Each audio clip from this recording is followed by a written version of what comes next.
அதே மாதிரி தான் கூப்பிடுவாங்க எல்லாரும். சின்ன சாவித்திரி, சின்ன சாவித்திரின்னு சொல்லிட்டு. அது கொஞ்சம் கொஞ்சம் கொஞ்சம் கொஞ்சமா டெவலப் ஆயி நான் வந்து கண்ணாடியில பார்த்து நடிச்சுக்கிறது. ஆஹா! நம்ம ஆமா அப்படிதான் அப்படிதான் இருக்கோம். இருக்கும். நடிக்கலாம்னு ஒரு ஆசை ஓகே. எனக்குள்ள தூண்டி போச்சு.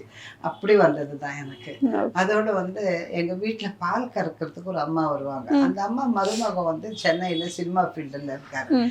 என்னன்னா, அவரு வந்து இந்த வேஸ்ட் ஃபில்ம் எல்லாம் எடுத்துட்டு போயி, ம். அவரு அந்த பிசினஸ் அவருது. ம். அவரு ஒரு வாட்டி எங்க ஊருக்கு வந்து என்ன பார்த்து, "ஆமா குழந்தை அப்படியே தான் இருக்குது. சாவித்திரி மாதிரியே தான். நடிக்க வைக்கலாமேன்னு" சொல்லி அப்படி கேட்டு நாங்க ஃபர்ஸ்ட்டு அந்த அவங்க வீட்டுக்கு தான் வந்து ம். இருந்தோம். ஓகே. அப்புறம் அப்போ வந்து நாங்க தெலுங்குக்காரங்க. ம். ஆந்திராலேருந்து வந்தோம். ம். தெலுங்குக்காரங்களெல்லாம் பார்த்துக்கிட்டு வந்தோம். அப்படி பார்த்துக்கிட்டு வர்ற சமயத்துல என்.டி. ராமராவ் சார் ம். ஆஃபீஸ்க்கு ஒரு வாட்டி போனோம். ஓகே. போன உடனே அவரு வந்து பார்த்துட்டு, "2ஆம் கட்ட வயசுல கொண்டு வந்திருக்கிறீங்களே, அது குழந்தையும் இல்ல, பெருசும் கிடையாது. ஹீரோயினும் பண்ண முடியாது. ம். என்னம்மா படிக்கிறேன்னாரு. 8th standard sir. ஆ. நல்லா படிச்சுட்டு வா. படிப்பு தான் முக்கியம். ம். அதுக்கப்புறம் இது நம்மள தேடி வரும்." ம். சொல்லி மைண்ட் வாஷ் பண்ணி அனுப்பிச்சிட்டாரு. ஆனா எனக்கு ஆக்ட் பண்ற ஆசை தான். சோ அதுக்கப்புறம் நீங்க அவரோட படிச்சீங்களா? கரஸ்ல படிச்சேன். ஓகே. கரஸ்ல. ஆனா நீங்க அப்ப நடிக்க தான் போனீங்க. ஆமா. ஓகே. கரஸ்ல படிச்சேன். ஆனா அவர் சொன்னது ஏத்துக்கிட்டேன். ம். ஏத்துக்கிட்டு வந்தாச்சு. எல்லாரையும் பார்த்தாச்சு ஒவ்வொருத்தரையா.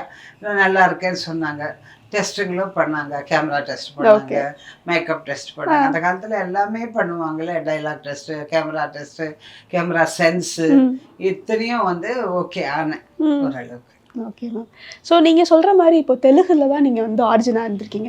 ஸோ தமிழுக்கு நடிக்க வரும்போது எப்படி மேம் இருந்துச்சு? ஒரு புதுசா எல்லாமே புதுசா ஆமா. இருந்திருக்கும். எப்படி மேம் இருந்துச்சு? அப்போ வந்து கேஎஸ்ஜி சார் வந்து எங்க ம். டைரக்டர். அவரு ம். தான் எனக்கு குருநாதர். ம். அவர் வந்து முதல்ல ஒரு அவருக்கு முதல்ல இல்ல. புது பசங்கள போட்டு ம். ஒரு படம் எடுக்கணும்னு ம். ஒரு இது பண்ணிக்கிட்டு இருந்தாரு. அதுல வந்து வாழையடி ம். வாழைன்னு சொல்லிட்டு 3 சிஸ்டர்ஸ் உடைய ம். ஸ்டோரி தான் அது. அதுல பெரிய ஆளா என்ன தான் தேர்ந்தெடுத்தாரு. டயலாக் எல்லாம் சொல்லிக் குடுப்பாங்க. போய் கிளாஸ்ல உட்கார்ற மாதிரி உட்கார்ந்து கத்துக்குவோம்.